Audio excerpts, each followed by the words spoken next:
Family dinners were a rare and stilted affair in the Sterling household. From the time Noah could remember, the vast mahogany table felt more like an empty stage than a family gathering place. His mother, Eleanor, spent most of her days in the preserved bedroom of his second brother, Ethan, who had been taken from a park at the age of 3 and never seen again. His father, a titan of finance, split his time between managing his firm and funding the endless search for his lost son. His eldest brother, consumed by an Ivy League ambition, was a ghost who only materialized between extracurriculars. Noah was the quiet remainder, an afterthought.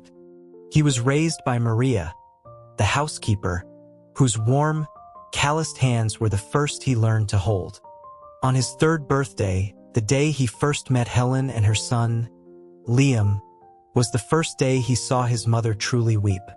Liam was born on the same day, in the same month, in the same year as Ethan, even delivered at the same hospital. Eleanor had looked at the small boy and collapsed into a storm of tears, whispering about how tall her own son would have been. To be near her grieving friend, Helen moved into the house next door. From then on, when a fever took hold of Noah, 2 more pairs of arms were there to comfort him. He adored Helen. She was a softer, warmer version of the mother he never truly had. And at Helen's gentle insistence, Liam became his guardian. When Eleanor's depression descended like a thick fog, Helen was the one who sat with her in the dark. When Noah's chronic illness flared, Liam was the one who sat by his bed. He felt more like Noah's brother than his actual one ever did. Liam would patiently coax him for an hour just to get him to take 2 more bites of broth. He would stay awake all night, placing cool cloths on Noah's forehead when a fever raged. He was the constant presence in Noah's quiet world, the one who appeared to soothe the ache of loneliness and the sting of grief.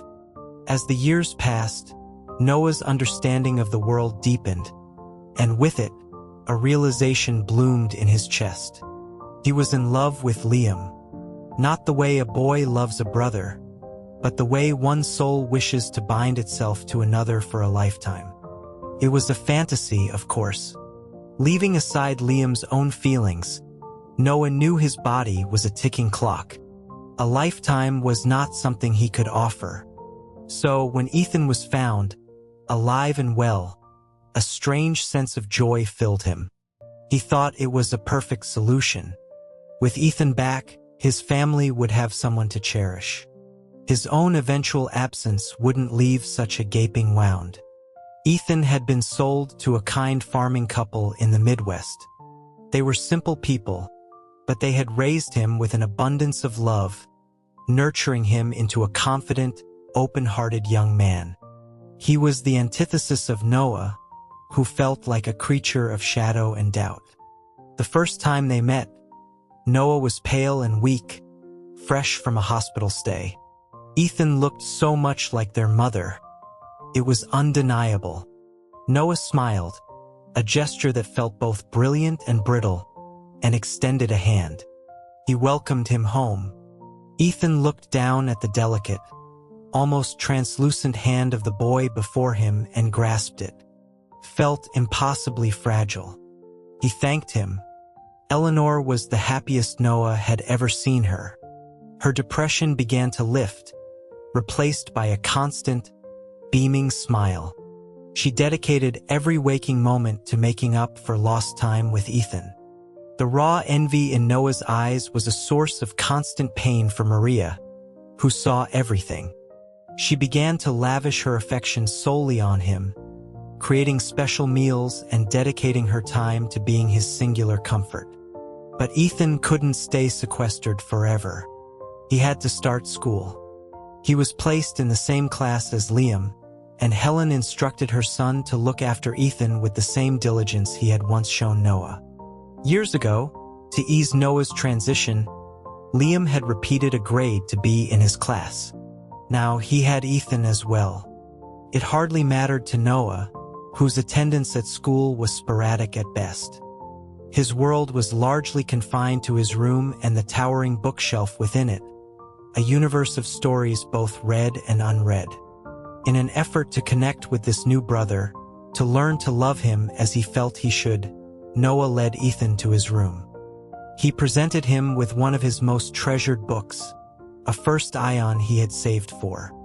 But watching Liam and Ethan grow closer each day ignited a bitter jealousy in his heart. A persistent, nagging voice asked him why. He suspected he would never truly be able to love this brother. Liam entered his room one evening, his presence filling the quiet space. He asked if the rumors were true, if Noah was really planning on coming to school. He habitually reached out to touch Noah's forehead, a gesture as old as their friendship. Noah confirmed it, explaining that he felt stronger and wanted to try. Looking at Liam's face, now stripped of its boyish softness and settled into handsome maturity, Noah felt a desperate urge to be near him, whether at home or at school. Liam studied him for a moment, saw the determination, and relented, promising to pick him up in the morning. Noah then asked him to stay the night so they could go together. After a brief hesitation, Liam agreed. It was a familiar routine. Liam often stayed over. A drawer in Noah's dresser held his clothes, and his toothbrush was in the bathroom. After they talked for a while, Liam went to wash up. Lying in Liam's arms later, Noah greedily inhaled his scent, a mix of clean soap and the faint, woodsy smell of his cologne. He wished he could freeze time, live in that perfect moment forever. The next morning, Liam woke him. In the bathroom, toothpaste was already squeezed onto his brush, and his school uniform was laid out on a chair. Noah nodded, half asleep, and began his morning ritual. Downstairs, the scene that greeted him sent a pang of bitterness through his chest. Liam and Ethan were sitting together at the breakfast table, laughing over something on Ethan's phone. The relaxed, easy expression on Liam's face was one Noah rarely saw. With Noah, Liam's brow was always furrowed in worry, his posture tense with vigilance. It must have been exhausting, Noah thought. Eleanor and Helen sat nearby, chatting happily. His father and older brother were absorbed in the morning paper. It was a perfect portrait of a happy family, and he was outside the frame. Maria was the first to notice him, her face creasing with concern. She hurried over with his favorite breakfast, a small bowl of oatmeal with berries. He smiled at her to signal he was all right. Helen greeted him cheerfully, asking if he was feeling well enough for school. He sat down next to his older brother and dutifully ate his breakfast, nodding that he was fine. Helen reminded Liam to keep a close eye on Noah at school, to make sure he didn't run a fever. Liam nodded. It was something he would have done without being told. Noah's appetite was poor, but he forced himself to eat a few more spoonfuls, clinging to the childish belief that every extra bite might grant him another second of life. After breakfast, Liam automatically took Noah's backpack and followed him out to the car. Once inside, Liam directed Ethan to sit in the back with Noah, while he took the front passenger seat. It was a small act of consideration he rarely extended to others. His other friends were always relegated to the front. The entire way to school, Liam and Ethan chatted animatedly. Noah remained silent, watching the familiar suburban landscape blur past the window. The car felt crowded and loud. In the classroom, Noah stared blankly as Ethan took the seat next to Liam. His seat. The teacher had placed Ethan there, thinking Liam could help him catch up. Noah's new desk partner was the class valedictorian, a girl with long hair and a kind, gentle demeanor. She noticed his unhappiness and offered a small, comforting smile. He thanked her, trying to seem unaffected. She offered him her notes, saying he had missed a lot of classes and she'd be happy to help him catch up. He thanked her again but declined. Liam was the better student, a natural teacher. But Liam had never tutored him. He remembered asking once, years ago, when his health had been better. Liam had brushed it off, asking what the point was when Noah would just get sick and miss school again. The comment, though casual, had lodged in his heart like a shard of glass. After math class, Liam came over and took the valedictorian seat. He pressed his hand to Noah's forehead. Finding no fever, he told him to speak up if he felt unwell. Noah smiled and nodded, reminding himself to act normal, to keep the sadness from showing on his face. That afternoon, in the car on the way home, Noah stared out the window at the fleeting scenery. He announced to the quiet car that he wouldn't be going to school the next day. A long silence followed before Liam finally replied with a simple, "Okay." Noah had waited for a why, but it never came. The car was silent for the rest of the ride home, a stark contrast to the lively chatter of the morning. Maria was waiting for them at the door, her face etched with worry. As soon as the car stopped, she rushed over, taking Noah's backpack. She asked him if he'd had a good day at school. He told her he had. She smiled, the wrinkles around her eyes deepening, and told him she had made his favorite dish for dinner. Her white hair shone in the late afternoon sun. He thanked her, and she told him there was no need. That night, he had a nightmare. He dreamt he was a ghost in his own home, watching the Sterling family gathered around the dining table. They were all there, laughing, their faces illuminated with a happiness he had never witnessed. He was not among them. His gaze was drawn to a small, elegant memorial plaque on the mantelpiece. It bore his name. He woke up with a strangled cry, drenched in cold sweat. He had always thought he would face death with a quiet acceptance, but the dream revealed the raw terror lurking beneath. A soft knock came at his door. It was Maria. She entered carrying a glass of warm milk. Seeing his sweat-soaked state, she rushed to his side, her hand flying to his forehead. Relieved he wasn't feverish, she fussed over him, telling him he must have had a bad dream. She helped him change into dry pajamas and urged him to drink the milk. After he'd finished, he watched her settle into the chair by his bed, clearly not intending to leave. He managed a weak smile, asking if she was going to tell him a story. He wasn't a child anymore, he teased. Her hand, creased with age, gently stroked his hair. She said even grown-ups could listen to stories.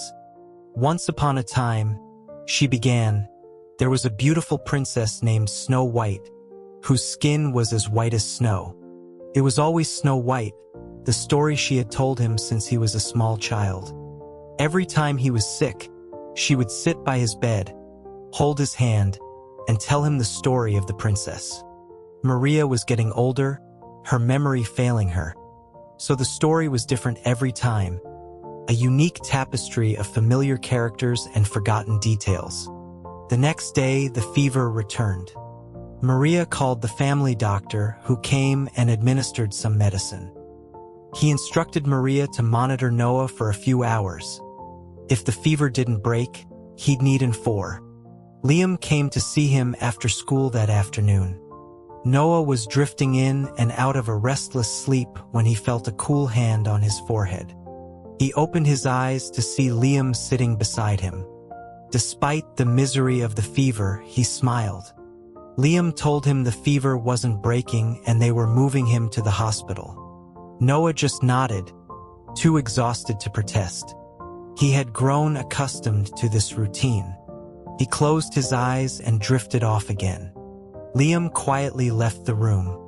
As he passed his mother's guest room, he heard her voice, sharp with anger and pity. She was telling Eleanor that now that Ethan was back, she should go see her other son, that she was his mother after all. Eleanor was silent, a refusal in itself. All those years of neglect had built a wall of guilt between her and her youngest son, a guilt that was now mirrored by her remorse for Ethan. Helen sighed in frustration at her friend's stubborn silence and left the room. She opened the door to find Liam standing in the dimly lit hallway. She asked if he had just seen Noah. He nodded curtly, his face a stoic mask. He informed her that Noah was sleeping and shouldn't be disturbed. As he turned to leave, Helen stopped him, asking if they could talk. They went to the Sterling's glass conservatory, where the air was thick with the sweet perfume of blooming flowers. Helen asked him what his intentions were regarding Noah. She reminded him that Noah. Liam cut her off, his voice sharp with impatience. He told her he was not Noah's property, that he didn't owe him anything. Helen paused, her lips parting and closing before she finally spoke again. She told him that Noah had loved him since he was a child, and asked if he truly felt nothing for him. No, Liam said without a moment's hesitation. The denial was absolute. He would take care of him, he added, and protect him as a brother. Then he walked away, leaving Helen standing alone amidst the vibrant, silent flowers. Back in his own room, Liam's gaze fell on a framed photo on his nightstand. It was a picture of him and Noah as children, smiling under a summer sun. Noah's illness lingered for a month. The day he was discharged from the hospital, he felt an exhilarating sense of freedom. He breathed in the fresh, cool air as if for the first time, chattering excitedly to Maria about the scenery on the drive home. They arrived to find Eleanor and Ethan having lunch. He greeted his mother and brother. Eleanor kept her eyes on her plate, but Ethan nodded back, asking if he was better and inviting him to eat. Noah said he was and that he was starving. Maria quickly took his bags and went to the kitchen to prepare a plate for him. Ethan mentioned that his new desk partner, the valedictorian, had asked about him several times. Noah remembered the kind girl who had been his classmate for a single day. He decided it was better not to get involved and made a mental note to send her a message later. Silence stretched over the meal. Noah ate quickly and excused himself. As he was leaving, Ethan called out, telling him that he and Liam were going to the mall and asked if he wanted to come. Noah shook his head, explaining that the doctor had ordered him to rest. He didn't want to risk another hospital stay. It was late when they returned. Noah was already in bed when a knock came at his door. It was Ethan. He beckoned for Noah to follow him. At the top of the stairs sat a tall stack of books, neatly tied with twine.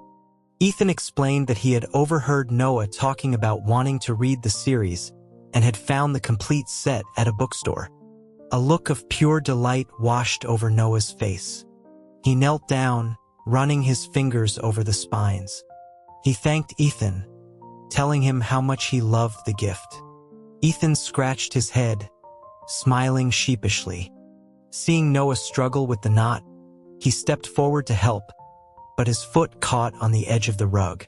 He stumbled, his body lurching forward, directly towards Noah. Noah couldn't react in time. He squeezed his eyes shut, bracing for the impact. A cry came from down the hall.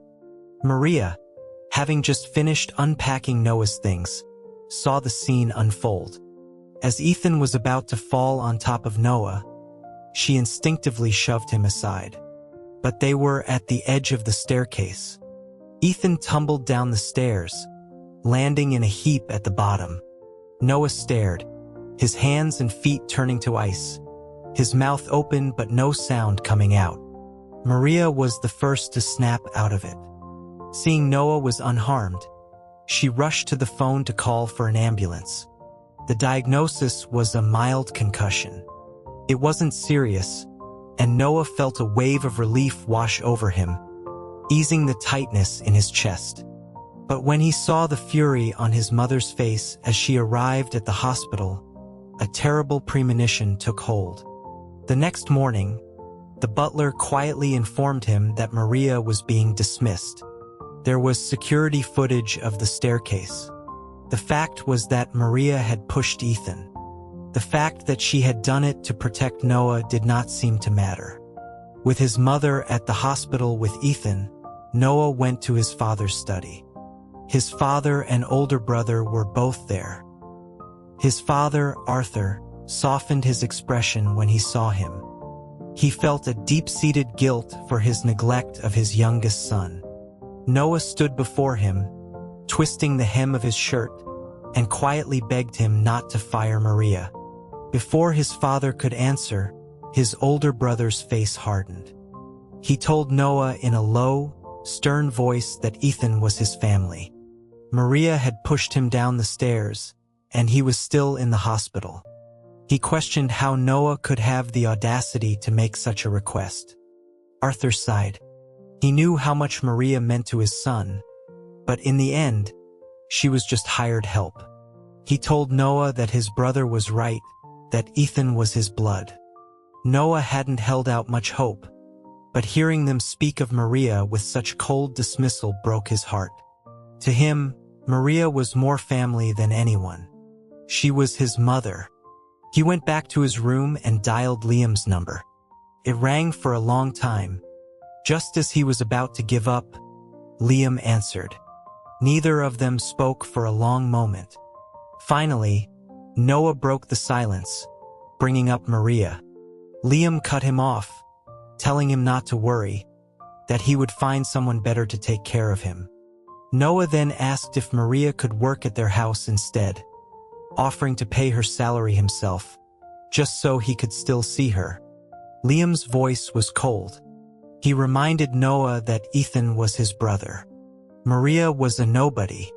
Noah protested, his voice cracking, insisting that Maria was his mother, too, the only one who had ever truly cared for him. He pleaded with Liam to help him. Liam's response was curt. The matter was not up for discussion. The dial tone buzzed in Noah's ear. His hand fell limply to his side. His chest ached. A little while later, Maria came into his room, dressed in simple traveling clothes. Seeing him sitting on the floor, she rushed to pull him up, chiding him about the cold floor and the risk of getting sick. From her coat, she pulled out a new smartphone, her face beaming. She explained that the butler had taught her how to use it, how to get on the internet and use all the apps the young people liked. Now, if he missed her, they could have one of those video calls, the kind where you could see each other. Noah looked at her, really looked at her. Her hair was completely white now, the lines on her face deeper than he remembered. He told her to go home and enjoy her retirement, that she wouldn't have to wake up early anymore to check if he had a fever. She gave him a playful scolding look, saying she was looking forward to it.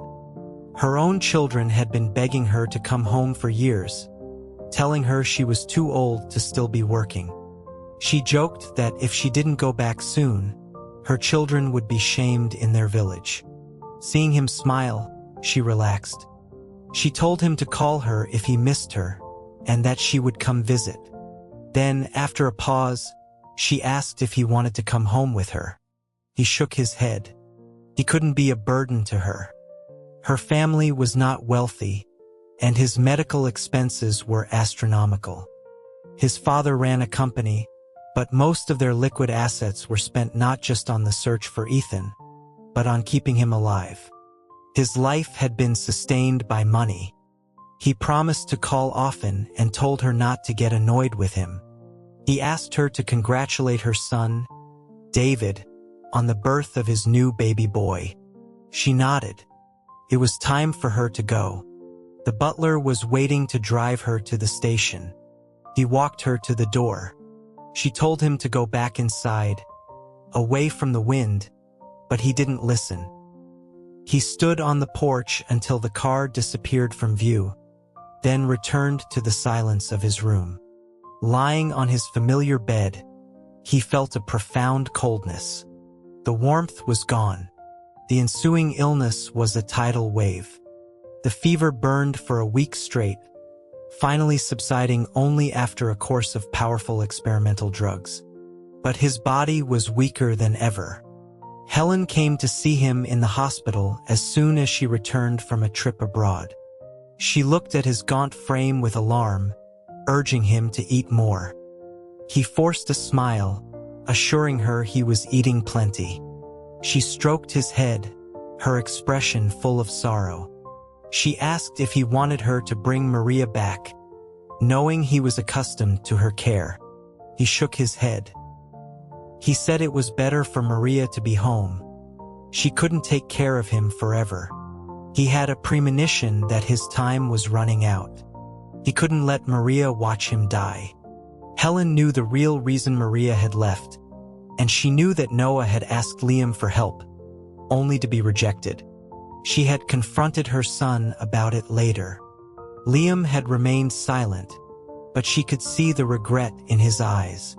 She knew his anger at the situation had clouded his judgment. Once he had calmed down, he would have understood how important Maria was to Noah. She stroked Noah's hair again, telling him to get better so they could watch the New Year's fireworks together. But they never saw those fireworks. He spent the new year in a hospital bed. The butler informed him that his parents and brothers had taken Ethan to the family's old country estate.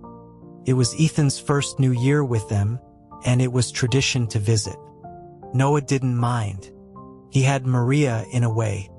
On a video call, he watched her holding a swaddled infant, her face radiant with joy. He realized then how many years he had held her back. This was the first New Year without her by his side. He was discharged 10 days later. The house was empty. From the butler's hesitant explanations, he pieced together that the family had gone on a trip. It was only natural they didn't take him. The strain of travel would have likely killed him. He slipped back into his old routine, but the mornings were different now. There was no one to sneak into his room at dawn to check for a fever, no one to breathe a sigh of relief when his forehead was cool. The book series Ethan had given him contained 28 volumes.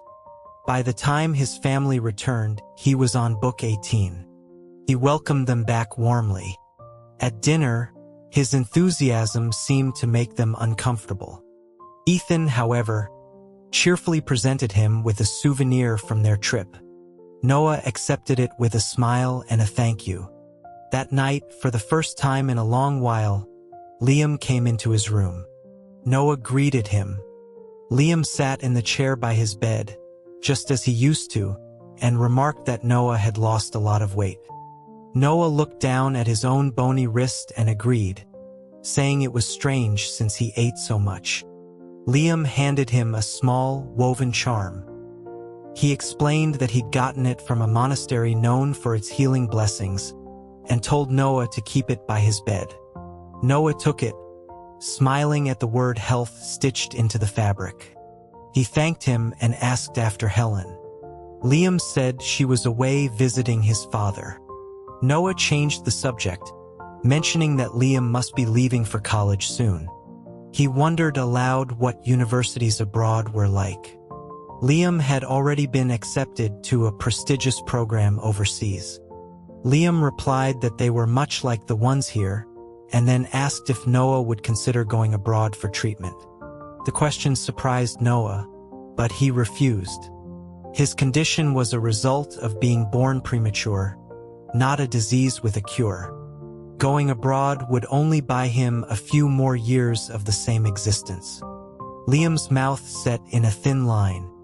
He argued that the medical technology was more advanced there.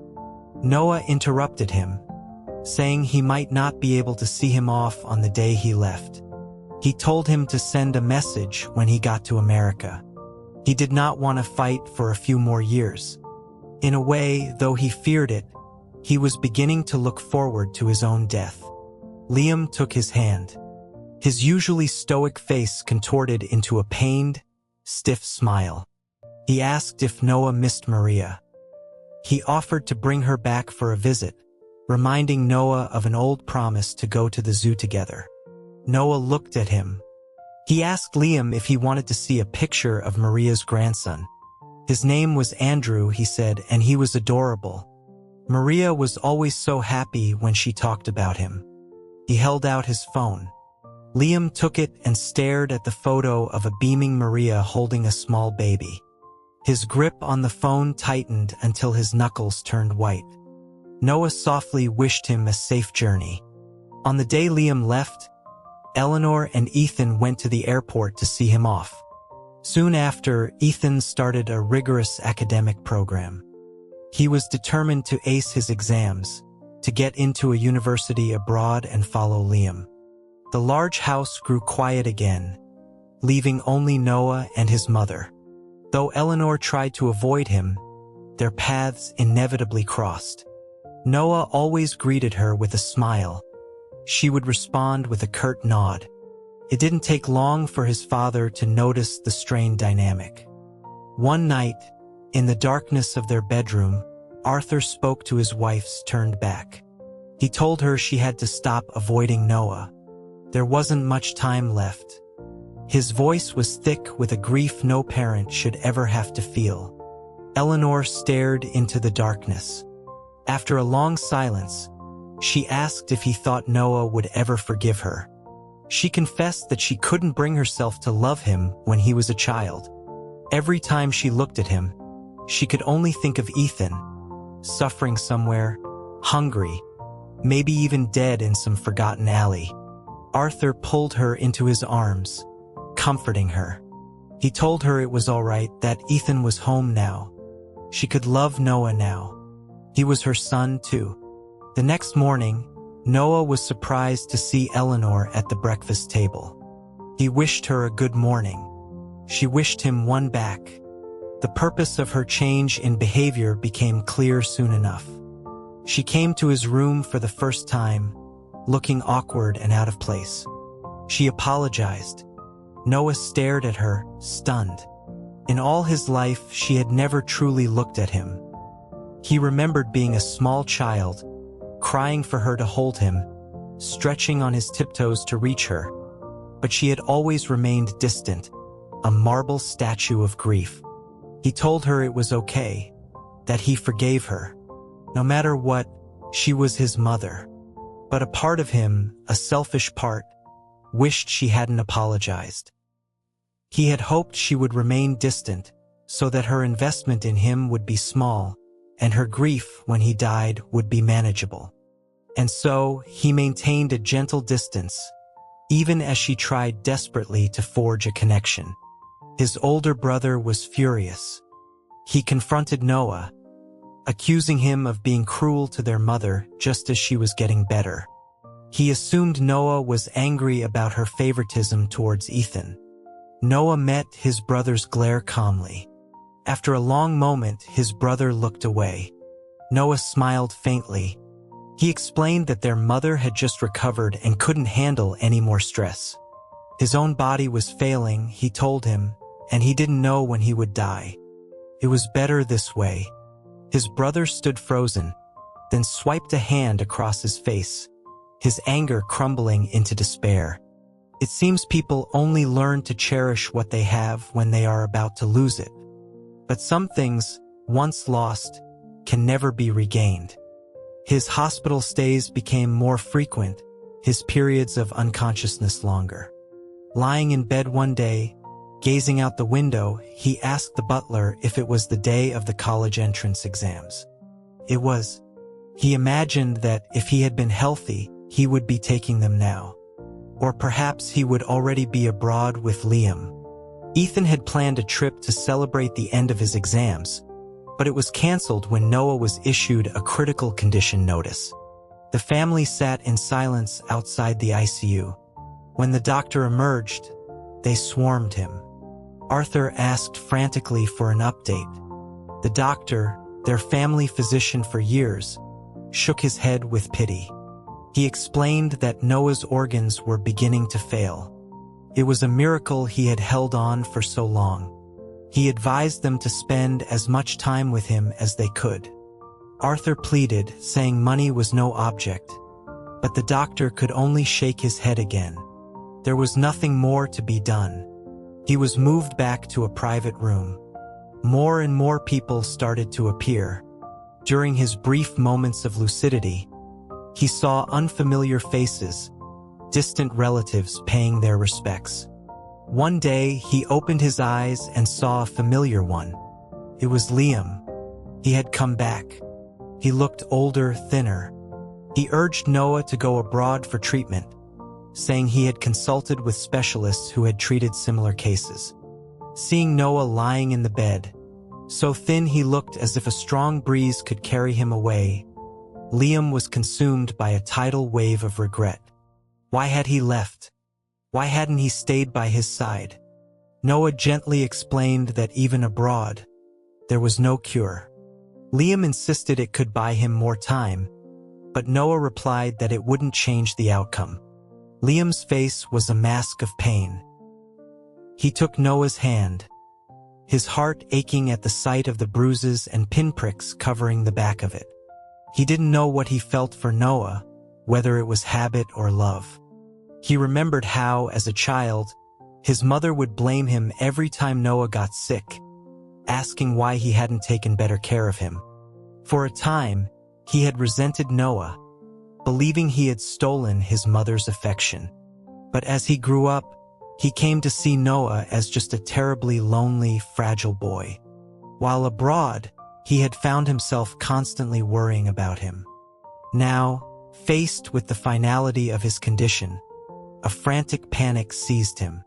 But he had no time left to understand his own heart. Noah couldn't wait for him. One morning, Noah woke up feeling strangely light. Even the persistent ache in his chest was gone.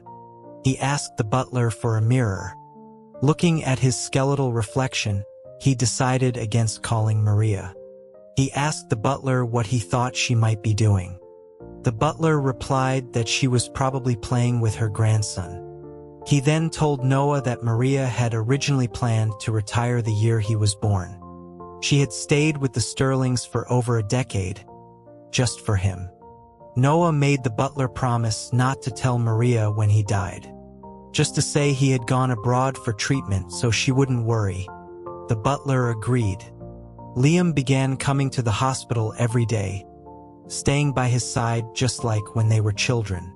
But now, Liam's face was always smiling, and he told stories to try and make Noah laugh. Ethan had come to apologize, confessing he hadn't known about Maria being fired. Noah had told him it was fine, that Maria was happy now with her grandson. Before leaving, Ethan had asked him why he wouldn't go abroad for treatment. Without looking up from his book, Noah had replied that there was no point. As Ethan left the room, he thought about how different their lives might have been if he had never been taken. Noah would have been healthy, and he would have grown up a beloved son. The thought was absurdly, painfully funny. Arthur and his older brother visited often, but their business was demanding, and they never stayed long. Eleanor came less frequently.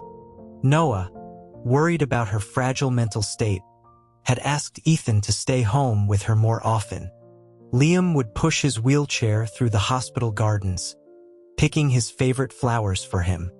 The next time Eleanor came to the hospital, Noah was confined to his bed, an oxygen tube in his nose. She saw her son, so frail and still, and a choked sob escaped her. Her suppressed tears fell, and the room was filled with a heavy, sorrowful atmosphere. Arthur silently wrapped his arms around his wife, his own heart overflowing with guilt and regret.